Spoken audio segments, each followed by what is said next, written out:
If you're like me, you like zombie movies. They are at the intersection of popular culture and horror, making us question our humanity and what lengths we'd be willing to go through to survive the infection. Many zombie movies have been released over the decades, probably totaling into the thousands. Some are smash-worthy, others are pass-worthy. Today, let's take a look at some zombie flicks that are must-watch. Night of the Living Dead, 1968. This movie is the archetype for all zombie movies that followed. You can't have a proper list of zombie movies without bringing up George A. Romero. His holy trinity of Night, Dawn, and Day of the Dead literally set the framework for this genre. First on the list today, we will look at the groundbreaking 1968 release of Night of the Living Dead. This movie focuses on 7 people trapped in a rural farmhouse in Pennsylvania, as reanimated corpses try to get to them. Interestingly, in the movie they are referred to as ghouls. However, this is the movie credited with popularizing the modern portrayal of zombies in popular culture. Another interesting fact is that the production company that worked on this film also worked on segments for Mr. Rogers' Neighborhood. Like most trend-setting movies, this one was plagued with negative reviews from critics, but eventually became a cult classic. The original is black and white and slow-paced, but is a great starting place for any zombie aficionado or newbie alike to start their zombie journey.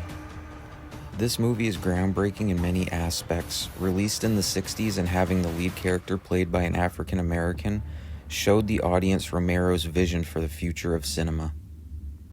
The film opens with Johnny and Barbara visiting their father's grave. Soon, a zombie in a tattered suit rises from the dead and kills Johnny and attacks Barbara. She finds her way to a farmhouse where she encounters other survivors, as the house soon becomes a beacon for the undead. One survivor has already been bitten. This is a young girl named Karen, whose mother and father, Helen and Harry, are also in the house. Others do what they can to board up the house while Harry says it is unsafe and retreats to the basement with his wife and ill daughter. The survivors listen to emergency broadcasts telling them the east coast of the United States is under siege from the undead. Importantly, this is where we learn how to kill zombies. As the broadcast states, this can be done by blows to the head, bullets to the brain, or by burning them. Scientists theorize that radiation from an exploding space probe returning from Venus is what is causing the dead to rise. Survivors Ben, Tom, and Judy try to make a run for it to get medical supplies for Karen using Ben's truck. Unfortunately, this plan ultimately fails and only Ben makes it back to the farmhouse, where he has to physically break down the door because Harry won't let him back in. Soon the group watches a news update, quickly followed by the power going out and the horde of zombies finally breaking through the barriers and making their way into the farmhouse. Harry is shot by Ben as he tries to steal his gun. Harry staggers back to the basement and dies next to his daughter. This is where the young Karen finally dies of her injuries, reanimates, and eats her father's remains. And for good measure, she kills her mother with a trowel. As chaos envelops the farmhouse, Barbara is dragged off by the zombified Johnny, and Ben finds his way to the basement where he dispatches Harry and Helen. Ben, the lone survivor, makes it to daybreak only to be mistaken for a zombie and killed by a posse. The final scene shows his body burning on a bonfire with other dead zombies. Like I said, this movie sets the framework for what zombies are, how they are killed, and how to survive during an outbreak. If you haven't seen this movie yet, do yourself a favor and watch it. Dawn of the Dead, 2004. Sticking with the George A. Romero theme, we will next look at Dawn of the Dead from 2004. I'm choosing to look at this remake of the 1978 classic because it's in my personal zombie movies top 10. This movie has a great cast including Sarah Polley, Ving Rhames, and Mekhi Phifer. Romero himself isn't the biggest fan of this remake, as he says it shies away from the consumerism theme he was going for in the original. But if you look closely, it's still there. This movie starts with Anna, played by Polly, as she returns home from a long shift as a nurse. Soon we meet our first zombie in the form of a young neighbor girl who bites Anna's husband and spreads the infection to him. This movie doesn't take long to heat up. After Anna escapes the house and makes it to her car, her husband tries to violently bash in the windshield before becoming distracted by others he can feast on. We get to see this peaceful Milwaukee cul-de-sac get turned into complete bedlam. Soon, Anna is forced off the road and crashes her car. After waking from the crash, she meets up with more survivors and they hatch a plan to head to the mall. Once there, they encounter 3 mall security guards that begrudgingly allow them access to the mall once they hand over all their weapons. We are introduced to Andy, who owns a gun store across the street. Soon, more survivors show up to the mall, with some showing signs of the infection, and it is here that the survivors realize it has passed person to person through bites. Soon, they decide to escape the mall and head to the marina, where one of the survivors, Steve, has a yacht. Before they make the journey, we get to see an epic zombie baby scene, and we get to watch the construction of 2 zombie-proof vehicles. Their first stop is to grab Andy and stock up on his supply of guns and ammo. Unfortunately, Andy is bit by a zombie and we lose some of the survivors in the battle that ensues. The crew get back to the pimped-out buses and head for the marina. This is where the chainsaw scene I've covered in another video happens, as Glenn and Monica both succumb to the wounds inflicted by the chainsaw. The ending of this movie is pretty cool and bittersweet. Michael, who has been the peacemaker all movie, stays behind on the wharf as we learn he has been bitten. He buys time for the others to board Steve's yacht. CJ also sacrifices himself, taking out a few zombies in the process. Lastly, the movie ends with found footage showing them drifting in the ocean until they reach an island and are eventually overrun by a swarm of zombies. Land of the Dead, 2005. This is another George A. Romero film, and for me, the early 2000s saw a resurgence in good quality zombie movies. Romero is known for creating his work on a low budget. However, out of the 6 movies in the Living Dead series, this one boasts the largest budget, set at over $15 million. This movie brings some star power with it, as it stars Simon Baker from The Mentalist fame, alongside Dennis Hopper and John Leguizamo. We enter this movie learning that the apocalypse has taken place several years earlier, and America has become a chain of protected cities. Typically, the rich live in these safer areas and the poor do what they can to survive on the outskirts, making runs into non-protected areas for supplies. Our story takes place in one such protected city, Pittsburgh, Pennsylvania. This city is protected by natural water barriers and electric fences. The most rich and powerful members of this society live in the luxury high-rise named Fiddler's Green. The ruthless leader of Fiddler's Green is Paul Kaufman, played by Dennis Hopper. He is the sponsor of Dead Reckoning, an armored personnel vehicle used to travel the zombie-infected wastelands. Riley Dembo, played by Simon Baker, is the designer and commander of Dead Reckoning. He is trying to save up enough money and favors to leave behind the rat race and head to Canada, where it is rumored to be relatively peaceful. So basically, he makes supply runs looking for good booze and cigars to bring back to the rich folk in the tower. As we get a look at the zombies, we notice them exhibiting intelligent behavior. This is pretty cool.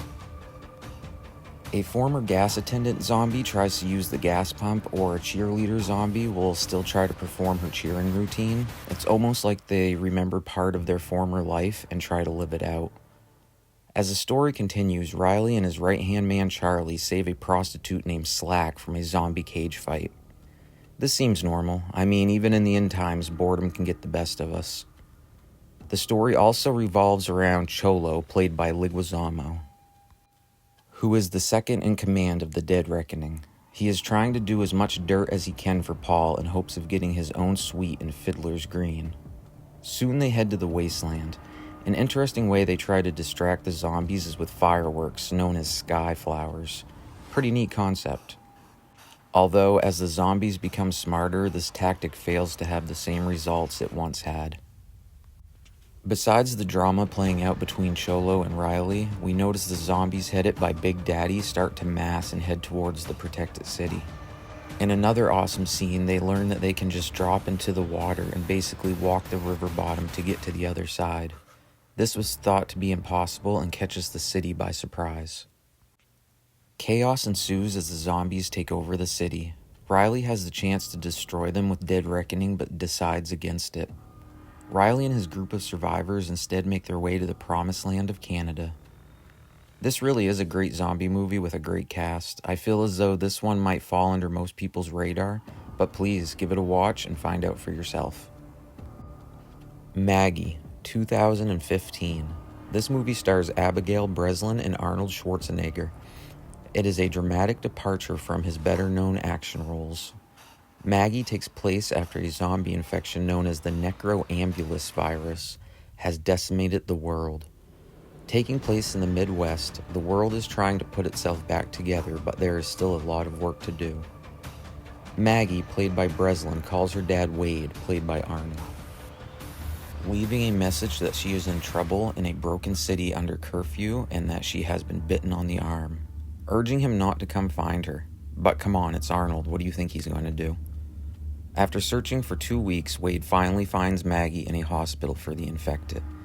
Wade takes her from the hospital so that she can return home with him. Trying to enjoy the time they have left before she must inevitably quarantine. This movie is unique in the sense that we are not waiting for any of the characters to become infected, but instead the audience is treated to what life is like for someone already infected. Watching the virus slowly take effect and the damage this has on the victim's loved ones. After returning home, she says goodbye to her younger siblings and friends. We see her injure a finger on her infected hand. She proceeds to have black liquid ooze from the wound. Next, she tries to talk with neighbors, but they are so far gone with infection that they can't communicate. Wade enters the scene and kills the neighbors he was once friendly with, doing this deed with an immense amount of remorse. The movie really focuses on the family dynamics of people going through this horrific infection. After a doctor visits Maggie, Wade makes the decision that when the time comes, he will be the one to put her down. They spend time reliving old memories and reminiscing about Maggie's previously deceased mother. One day, Maggie awakes to maggots enjoying a feast on her rotten, infected arm. Trying to capture some sense of normalcy, she attends a bonfire and kisses a boy she previously dated who has also been infected. Here she learns how awful the quarantine centers are, as the boy says he would rather die than go to one. The next symptom Maggie must face is the ability to smell human flesh. Oh, and she likes it, needing to bury the urge to feed. She does her best, but a fox caught in a trap becomes her first victim. 2 officers come to check on Maggie and want to take her to quarantine, but Wade says he'll handle it. This is another theme in the movie that should be pointed out. Officials are constantly running around trying to round up the infected. It's basically a police state now, and paranoia runs deep. This movie has a very good ending. Maggie and Wade look out at the Garden of Daisies as Maggie begs her father not to let her fully turn into a zombie. He pretends to sleep while holding his shotgun. In the final scene, Maggie has turned and her body has become gray. She hovers over her sleeping father, trying to control her urges. As she bends down to reach for him, the audience thinks she's going to attack, but instead kisses him on the forehead. She then exits the house, Wade not far behind with his shotgun. He won't need to use it though, as Maggie has climbed the roof and now leaps from it to end her own suffering. A carefree childhood with her mother picking daisies is the last thought that goes through Maggie's mind before she plummets to the ground. Maggie might be a little bit less known than other zombie movies, but it takes a unique twist on the classic zombie movie format and is definitely worth watching for any zombie enthusiast. I hope you liked today's video. This one isn't a ranking video or even a deep dive, just an overview of some must-watch zombie movies. I love horror movies, and the zombie genre is one of my favorites. Let me know in the comments if you agree with these movies being must-watch. Also, which are your favorites? Which zombie movies would you like to see a video on? Until next time, hit that subscribe button and check out my other content.